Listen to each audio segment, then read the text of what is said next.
Have you ever looked at someone make one of those beautiful handmade rugs and thought, that looks like so much fun, but there is no way I could ever make one myself? That is exactly what I used to think. Every time I'd see someone crafting one of these incredible rugs, I'd be fascinated by the process, but at the same time I'd wonder, is this something a complete beginner can actually learn? So today, instead of just wondering about it, I am finally going to give it a try for myself. By the end of this video, we'll find out if tufting is actually as intimidating as it looks, or if it's a creative hobby that just about anyone can enjoy. Hi everyone! I am so glad you're here. Today's video is sponsored by ClawLab, and I am so excited because this is my very first experience tufting. As always, I'm sharing my honest thoughts and showing the real learning process, not just the finished results. If you have ever been curious about tufting but not sure where to begin, I hope this video answers some of those questions and give you the confidence to decide if it's a hobby that you can enjoy too. So let's take a look at everything we'll be using today. I already did a full unboxing of this kit in a previous video, link in the description. So today I'll give you a quick look of everything that comes with it before we get started. The first thing that caught my attention was the tufting gun itself. It only weighs about 1.2 pounds, so it feels much lighter than expected. That makes a big difference because when you're learning something new, it's nice to have a tool that feels comfortable to hold without having it wear your arm out after the first couple minutes. This kit comes with the frame, the mock cloth, which is rolled up right here, the backing cloth, yarn, a threading tool, and a cleaning brush. One thing that I really appreciate is that it feels ready to start creating almost right out of the box, instead of sending you on a shopping trip before you can even begin. The only thing you'll need to pick up separately is rug adhesive for the final finishing step after your tufting is complete. Everything feels well organized, thoughtfully packaged, and definitely beginner friendly. Since I already assembled this frame in my previous video, I'll show you a few clips of assembling it.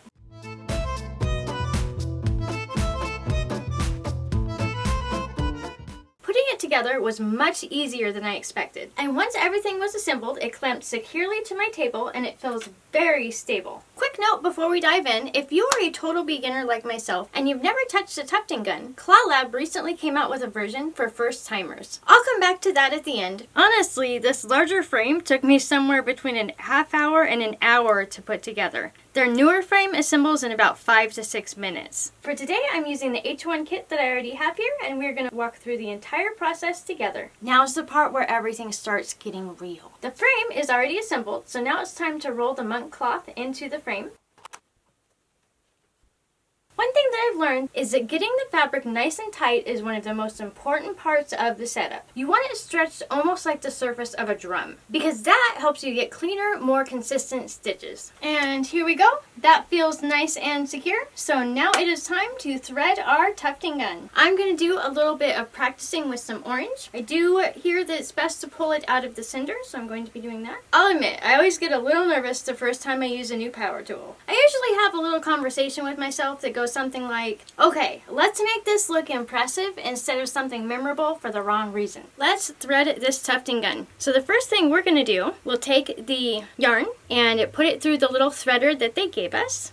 I think I showed that to you before. Just thread it through here like this. And now you'll want to push it through the first hole that comes about and then the second hole that's actually in the gun itself. And then you can just push that through with your threading tool.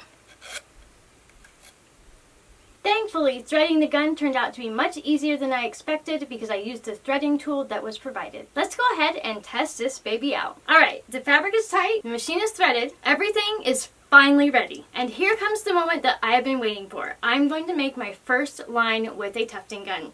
Okay, so before I start tufting, I am going to need a design to follow. And you can do that several different ways. You can draw something and tape it in the back of your tufting rug here and then trace over it.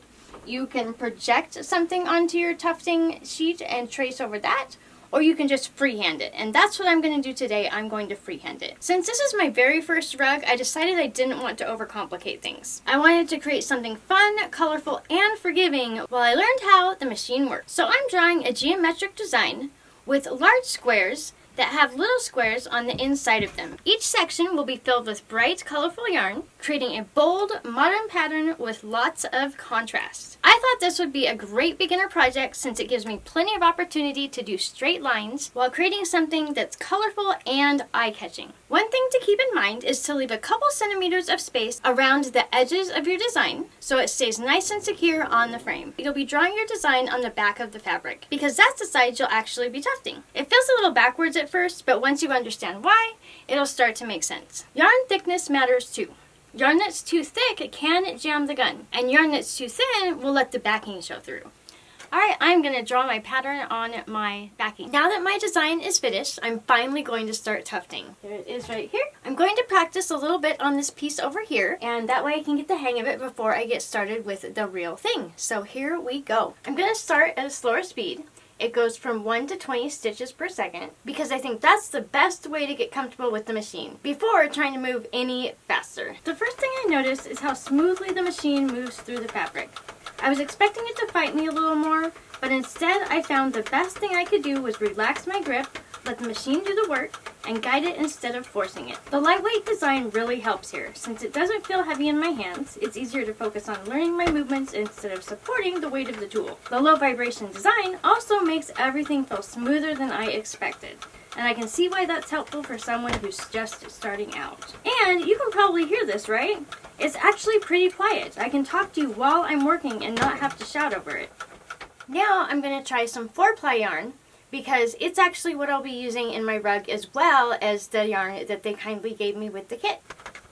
I'm going to show you the front of the rug so you can see exactly what happened after I did these stitches. I know it's only a few lines, but every hobby has to start somewhere. And these first few lines feel like a pretty big accomplishment. Now I'm going to start my project. As I continue filling in my design, I can already feel myself getting a little more comfortable. Every few minutes I learn something new. For example, keeping the gun straight against the fabric gives me much cleaner lines. Moving at a steady pace works much better than rushing. And keeping the rows together helps everything fill in nicely. And one that really matters, you want to tuft from the bottom up, not from the top down. Going the wrong direction won't give you good results. Now, are my lines perfect? Definitely not. There were a few moments where I looked at what I just stitched and thought, well, that wasn't exactly what I pictured. But instead of getting frustrated, I treated those moments as part of the learning process. I'd slow down, make a small adjustment, and try again.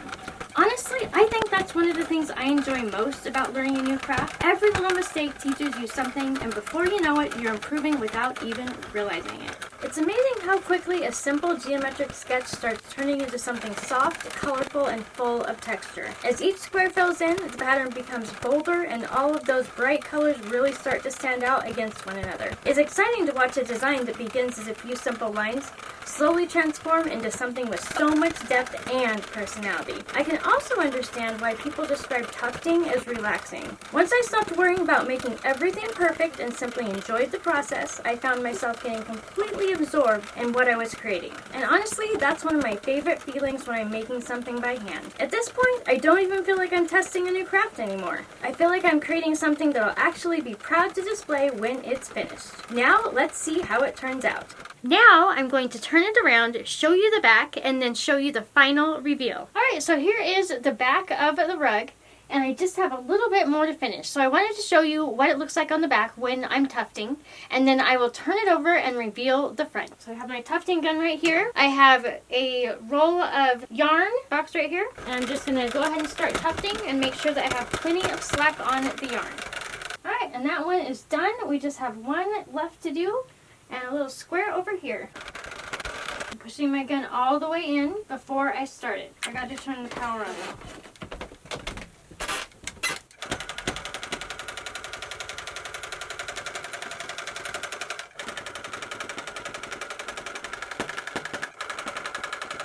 I've been using the gun for a while now, and I feel like this is a good time to talk about how it actually feels. Honestly, it's a lot lighter than I expected. My hand isn't getting tired, my wrist feels fine, and it's been comfortable to use the whole time. Since this is my first tufting project, I don't have a bunch of other tufting guns to compare it to, but I can say that this hasn't felt heavy or uncomfortable, even after tufting for quite a while.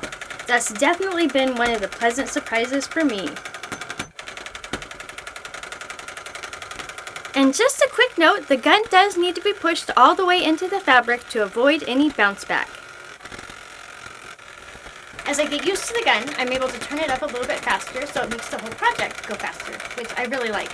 And now we're going to do our very last piece. The last section of my design is finally finished. And I have to say, watching this come together has been incredibly satisfying. At the beginning of this project, all I had was a simple geometric design with squares inside of squares.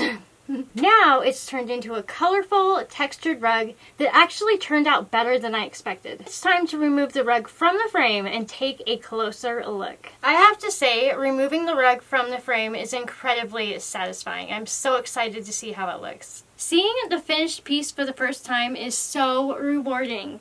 I am so proud of myself right now. I made this. No, not every line is absolutely perfect, but that's okay. Here is the back. This was my first time using a tufting machine, and I think it's worth remembering whenever you try a new creative hobby. You don't have to be perfect to create something that you're proud of. In fact, I think that's one of the best parts of making something by hand. Every project teaches you something, and every project helps build your confidence for the next one. The only thing left to do now, trim away any extra material and do a little cleanup around the edges. Apply rug adhesive to the back, attach the backing fabric, let it dry. So after that, it's ready to display. Use as a small rug, hang as wall decor, give as a handmade gift, or even use as a cozy little rug for your favorite pet. It's really fun knowing that something you created with your own hands can become part of your home or a thoughtful gift for someone else. Overall, I genuinely enjoyed this experience. Before today, tufting looked like one of those hobbies that seemed much more difficult than it actually is. Once I slowed down, trusted the process, and stopped expecting perfection, I realized it was much more approachable than I even imagined. I especially appreciate how light the tufting gun feels, and I found it easy to control once I became more comfortable with it. This made the learning process seem much less intimidating, especially for someone who's never tufted before. Okay, so I've got a spatula, and I've got some rug adhesive, and I'm going to apply the rug adhesive to the back of the rug, and I thought I would bring you with me for the journey.